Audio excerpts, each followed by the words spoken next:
15 ਸਾਲਾਂ ਤੋਂ ਮੈਂ ਜਿੱਦੋ ਜਹਿਦ ਕਰਨੀ ਪਈ, ਆਪਣੇ ਬੱਚਿਆਂ ਵਾਸਤੇ ਕਰਨੀ ਪਈ ਆ। ਕੋਠੀਆਂ 'ਚ ਕੰਮ ਕਰਨੀ ਆ, ਕਿਰਾਇਆ ਤੇ ਮੈਂ ਧੱਕੇ ਖਾਣੀ ਆ।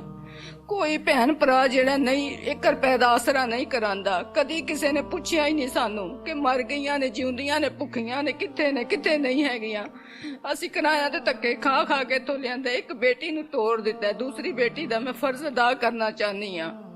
ਤੁਹਾਡੀ ਮਿਹਰਬਾਨੀ ਹੈ, ਮੇਰੀ ਮਦਦ ਕੀਤੀ ਜਾਵੇ, ਮੇਰੇ ਵਾਸਤੇ ਕੁਝ ਕੀਤਾ ਜਾਏ, ਮੇਰਾ ਕੋਈ ਆਸਰਾ ਬਣੋ, ਮੇਰੇ ਬੱਚਿਆਂ ਦਾ ਆਸਰਾ ਬਣੋ ਤੁਸੀਂ। ਮੈਂ ਕੀ ਕਰਾਂ, ਮੈਂ ਜੋ ਕੁਝ ਵੀ ਮੈਂ ਕਰ ਸਕਨੀ ਮੈਂ ਕੀਤਾ। ਕਿੰਨਾ ਕੁ ਕੋਠੀਆਂ ਵਾਲੇ ਦਿੰਦੇ ਨੇ, ਘਰ ਦਾ ਨਾ ਬਿੱਲ ਨਾ ਘਰ ਦਾ ਕਿਰਾਇਆ ਪੂਰਾ ਹੁੰਦਾ, ਕੁਝ ਵੀ ਨਹੀਂ ਹੁੰਦਾ। ਕਦੀ ਇੱਕ ਟਾਈਮ ਖਾ ਲੈਂਦੀ ਆ, ਕਦੀ ਨਹੀਂ ਵੀ ਖਾਂਦੀ, ਚੁੱਪ ਕਰਕੇ ਵੀ ਸੌਂ ਜਾਈਦਾ ਹੈਗਾ ਵੇ ਕਿ ਕੋਈ ਗੱਲ ਨਹੀਂ। ਕੀ ਕਰੀਏ ਹੁਣ, ਫਿਰ ਚੋਰੀਆਂ ਡਾਕੀਆਂ ਨਹੀਂ ਮਾਰੇ ਜਾਂਦੇ। ਕਿੰਨਾ ਕੁ ਕੋਠੀਆਂ ਵਾਲਿਆਂ ਕੋਲ ਜਾ ਕੇ ਕੰਮ ਕਰੀਏ, ਕਿੰਨਾ ਕੁ ਉਹਨਾਂ ਦੀ ਮਿੰਨਤ ਮਾਜ਼ਰਤ ਕਰੀਏ। ਮੈਂ ਰਹਿ ਗਈ ਆ, ਅੱਖਾਂ ਤੋਂ ਰਹਿ ਗਈ ਆ, ਆਪ ਇੰਨੀ ਕਮਜ਼ੋਰ ਆ, ਫਿਰ ਵੀ ਮੈਂ ਕੋਠੀਆਂ 'ਚ ਧੱਕੇ ਖਾਂਦੀ ਆ, ਜਾ ਕੇ ਕਹਿੰਦੀ ਆ ਨਹੀਂ ਜੀਣਾ ਹੈਗਾ ਵੇ, ਜੀਣ ਵਾਸਤੇ ਕੁਝ ਤੇ करना, पेट पालना तो है ना जी। बिस्मिल्लाहिर्रहमानिर्रहीम। सारा बनों के साथ मैं हूं खान अली। एक माँ ते एक धी दी स्टोरी है। ते जिहड़ी मेरी माँ मेरी भैन जिहड़ी नाल बैठी है, नाल ओहदी धी है। ते ये मेरी जिहड़ी धी जिहड़ी नाल बैठी है, इहदी शादी है ते यतीम है। ਇਹਦਾ ਪਿਓ ਸਿਰ ਤੇ ਨਹੀਂ ਹੈ। ਇਹ ਛੋਟੀ ਜੀ ਸੀ ਕਿ ਜਦੋਂ ਇਹਦਾ ਪਿਓ ਫੌਤ ਹੋ ਗਿਆ ਤੇ ਇਸ ਮੇਰੀ ਭੈਣ ਨੇ, ਮਾਂ ਨੇ ਮਿਹਨਤ ਮਜ਼ਦੂਰੀਆਂ ਕਰਕੇ 2 ਧੀਆਂ ਸਨ ਪਾਲੀਆਂ। ਇੱਕ ਧੀ ਦੀ ਸ਼ਾਦੀ ਕਰ ਦਿੱਤੀ, ਇੱਕ ਧੀ ਕੋਲ ਰਹਿ ਗਈ। ਧੀਆਂ ਘਰ ਨਹੀਂ ਬਿਠਾਈਆਂ ਜਾਂਦੀਆਂ, ਇੱਕ ਦਿਨ ਜਾਣਾ ਹੀ ਹੁੰਦਾ ਧੀਆਂ ਨੇ। ਅਗਲੀ ਗੱਲ ਮੈਂ ਇਸ ਆਪਣੀ ਮਾਂ ਭੈਣ ਨਾਲ ਕਰਾਂਗਾ ਤੇ ਵੀਡੀਓ ਨੂੰ ਲਾਜ਼ਮਨ ਸ਼ੇਅਰ ਕਰਿਆ ਜੇ। ਇੱਕ ਯਤੀਮ ਬੱਚੀ ਦੀ ਸ਼ਾਦੀ ਹੈ ਤੇ ਵੀਡੀਓ ਲਾਜ਼ਮਨ ਸ਼ੇਅਰ ਕਰਿਆ ਜੇ, ਔਰ ਇਸ ਮੇਰੀ ਮਾਂ ਦੀ ਗੱਲ ਜ਼ਰੂਰ ਸੁਣਿਆ ਜੇ। ਜੀ अस्सलाम वालेकुम जी। वालेकुम सलाम। माँ जी, ਤੁਹਾਡਾ ਸ਼ੋਹਰ ਕਿਦੋਂ ਫੌਤ ਹੋਇਆ? तकरीबन कोई 15 साल हो गए जे। 15 ਸਾਲ ਹੋ ਗਏ? हाँ जी, 15 ਸਾਲਾਂ ਤੋਂ ਮੈਂ ਜਿੱਦੋ ਜਹਿਦ ਕਰਨੀ ਪਈ, ਆਪਣੇ ਬੱਚਿਆਂ ਵਾਸਤੇ ਕਰਨੀ ਪਈ ਆ। ਕੋਠੀਆਂ 'ਚ ਕੰਮ ਕਰਨੀ ਆ, ਕਿਰਾਇਆ ਤੇ ਮੈਂ ਧੱਕੇ ਖਾਣੀ ਆ। ਕੋਈ ਭੈਣ ਭਰਾ ਜਿਹੜਾ ਨਹੀਂ 1 ਰੁਪਏ ਦਾ ਆਸਰਾ ਨਹੀਂ ਕਰਾਂਦਾ। ਕਦੀ ਕਿਸੇ ਨੇ ਪੁੱਛਿਆ ਹੀ ਨਹੀਂ ਸਾਨੂੰ ਕਿ ਮਰ ਗਈਆਂ ਨੇ, ਜਿਉਂਦੀਆਂ ਨੇ, ਭੁੱਖੀਆਂ ਨੇ, ਕਿੱਥੇ ਨਹੀਂ ਹੈਗੀਆਂ। ਅਸੀਂ ਕਿਰਾਇਆ ਤੇ ਧੱਕੇ ਖਾ ਖਾ ਕੇ ਇੱਥੋਂ ਲਿਆਂਦੇ। ਇੱਕ ਬੇਟੀ ਨੂੰ ਤੋੜ ਦਿੱਤਾ, ਦੂਸਰੀ ਬੇਟੀ ਦਾ ਮੈਂ ਫਰਜ਼ ਅਦਾ ਕਰਨਾ ਚਾਹਨੀ ਆ। ਤੁਹਾਡੀ ਮਿਹਰਬਾਨੀ ਹੈ, ਮੇਰੀ ਮਦਦ ਕੀਤੀ ਜਾਵੇ, ਮੇਰੇ ਵਾਸਤੇ ਕੁਝ ਕੀਤਾ ਜਾਏ, ਮੇਰਾ ਕੋਈ ਆਸਰਾ ਬਣੋ, ਮੇਰੇ ਬੱਚਿਆਂ ਦਾ ਆਸਰਾ ਬਣੋ ਤੁਸੀਂ। ਮੈਂ ਕੀ ਕਰਾਂ, ਮੈਂ ਜੋ ਕੁਝ ਵੀ ਮੈਂ ਕਰ ਸਕਨੀ ਮੈਂ ਕੀਤਾ। ਕਿੰਨਾ ਕੁ ਕੋਠੀਆਂ ਵਾਲੇ ਦਿੰਦੇ ਨੇ, ਘਰ ਦਾ ਨਾ ਬਿੱਲ ਨਾ ਘਰ ਦਾ ਕਿਰਾਇਆ ਪੂਰਾ ਹੁੰਦਾ, ਕੁਝ ਵੀ ਨਹੀਂ ਹੁੰਦਾ। ਕਦੀ ਇੱਕ ਟਾਈਮ ਖਾ ਲੈਂਦੀ ਆ, ਕਦੀ ਨਹੀਂ ਵੀ ਖਾਂਦੀ, ਚੁੱਪ ਕਰਕੇ ਵੀ ਸੌਂ ਜਾਈਦਾ ਹੈਗਾ ਵੇ ਕਿ ਕੋਈ ਗੱਲ ਨਹੀਂ। ਕੀ ਕਰੀਏ ਹੁਣ, ਫਿਰ ਚੋਰੀਆਂ ਡਾਕੀਆਂ ਨਹੀਂ ਮਾਰੇ ਜਾਂਦੇ। ਕਿੰਨਾ ਕੁ ਕੋਠੀਆਂ ਵਾਲਿਆਂ ਕੋਲ ਜਾ ਕੇ ਕੰਮ ਕਰੀਏ, ਕਿੰਨਾ ਕੁ ਉਹਨਾਂ ਦੀ ਮਿੰਨਤ ਮਾਜ਼ਰਤ ਕਰੀਏ। ਮੈਂ ਰਹਿ ਗਈ ਆ, ਅੱਖਾਂ ਤੋਂ ਰਹਿ ਗਈ ਆ, ਆਪ ਇੰਨੀ ਕਮਜ਼ੋਰ ਆ, ਫਿਰ ਵੀ ਮੈਂ ਕੋਠੀਆਂ 'ਚ ਧੱਕੇ ਖਾਂਦੀ ਆ, ਜਾ ਕੇ ਕਹਿੰਦੀ ਆ ਨਹੀਂ ਜੀਣਾ ਹੈਗਾ ਵੇ, ਜੀਣ ਵਾਸਤੇ ਕੁਝ ਤੇ ਕਰਨਾ, पेट ਪਾਲਣਾ ਤੇ ਹੈ ਨਾ।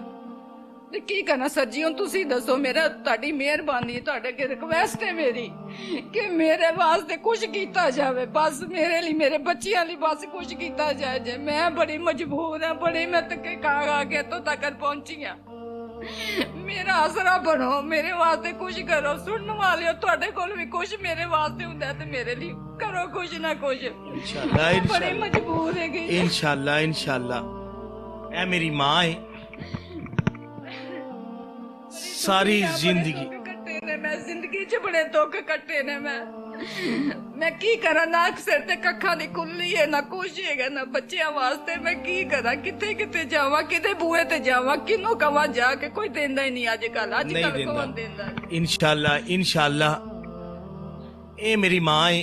ਇਹ ਉਹਦੀ ਧੀ ਬੈਠੀ ਹੈ। 15 ਸਾਲ ਤੋਂ ਸ਼ੋਹਰ ਫੌਤ ਹੋ ਗਿਆ, 15 ਸਾਲ ਪਹਿਲਾਂ। ਉਸ ਮੇਰੀ ਮਾਂ ਨੇ ਸਾਰੀ ਗੱਲ ਦੱਸ ਛੜੀ, ਧੱਕੇ ਟੁੱਡੇ ਖਾ ਕੇ। 2 ਧੀਆਂ ਉਹਨੇ ਪਾਲੀਆਂ, ਇੱਕ ਦਾ ਫਰਜ਼ ਅਦਾ ਕਰ ਦਿੱਤਾ, ਇੱਕ ਦਾ ਫਰਜ਼ ਰਹਿ ਗਿਆ। ਸਕੇ ਭਰਾ ਨਹੀਂ ਦਿੰਦੇ। ਵੇਖੋ, ਇੱਕ ਭੈਣ ਜਿਹੜੀ ਏ, ਸ਼ੋਹਰ ਫੌਤ ਹੋ ਗਿਆ, ਬੇਵਾ ਹੋ ਗਈ, ਯਤੀਮ ਬੱਚੀ ਦੀ ਸ਼ਾਦੀ ਹੈ। ਇਸ ਫੈਮਿਲੀ ਦਾ ਪੂਰੇ ਮੁਹੱਲੇ ਨੇ ਗਵਾਹੀ ਦਿੱਤੀ ਹੈ ਕਿ ਕਿਸੇ ਕੋਲ ਇਹਨਾਂ ਨੇ ਅੱਜ ਤੱਕ ਮੰਗਿਆ ਨਹੀਂ। ਇਸ ਔਰਤ ਨੇ ਮਿਹਨਤ ਮਜ਼ਦੂਰੀ ਕੀਤੀ ਹੈ ਜਾ ਕੇ ਆਪਣੀਆਂ ਬੱਚੀਆਂ ਵਾਸਤੇ। ਤੇ ਅਗਰ ਕੋਈ ਇਸ ਵੀਡੀਓ ਨੂੰ ਦੇਖ ਰਿਹਾ, ਇਸ ਗੱਲ ਨੂੰ ਸੋਚੇਗਾ, ਕੋਈ ਸਮਝੇਗਾ ਕਿ ਇਸ ਮਾਂ ਦੀ ਖਿਦਮਤ ਕਰਨੀ ਹੈ, ਇਸ ਮਾਂ ਦਾ ਕੋਈ, ਮੇਰੀ ਭੈਣ ਜਿਹੜੀ ਨਾਲ ਬੈਠੀ ਹੈ, ਛੋਟੀ ਭੈਣ ਧੀ ਮੇਰੀ ਬੈਠੀ ਹੈ, ਅਗਰ ਕੋਈ ਇਸ ਵੀਡੀਓ ਨੂੰ ਸ਼ੇਅਰ ਕਰ ਦਿੰਦਾ ਹੈ, ਅਗਰ ਕਿਸੇ ਕੋਲ ਜਿੰਨਾ ਵੀ ਵਸਾਇਲ ਹੋ ਸਕਦਾ ਹੈ, ਇਸ ਮਾਂ ਦੀ ਮਦਦ ਕਰਨੀ ਹੈ, ਉਸ ਯਤੀਮ ਬੱਚੀ ਦੀ ਕਰਨੀ ਹੈ ਕਿ ਅਗਲੇ ਘਰ ਜਾ ਕੇ ਉਹਨੂੰ ਕੋਈ ਦੁੱਖ ਤਕਲੀਫ ਨਾ ਮਿਲੇ।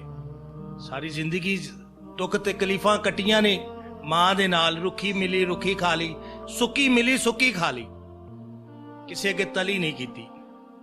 ਤੇ ਇੱਕ ਸਮਝੋ ਕਿ ਭਾਈ ਹੈ, ਇਹ ਇੱਕ ਭਾਈ ਆਦਮੀ ਹੈ। ਇਸ ਮਾਂ ਨੇ ਭਾਈ ਬਣ ਕੇ ਪਾਲਿਆ ਬੱਚਿਆਂ ਨੂੰ।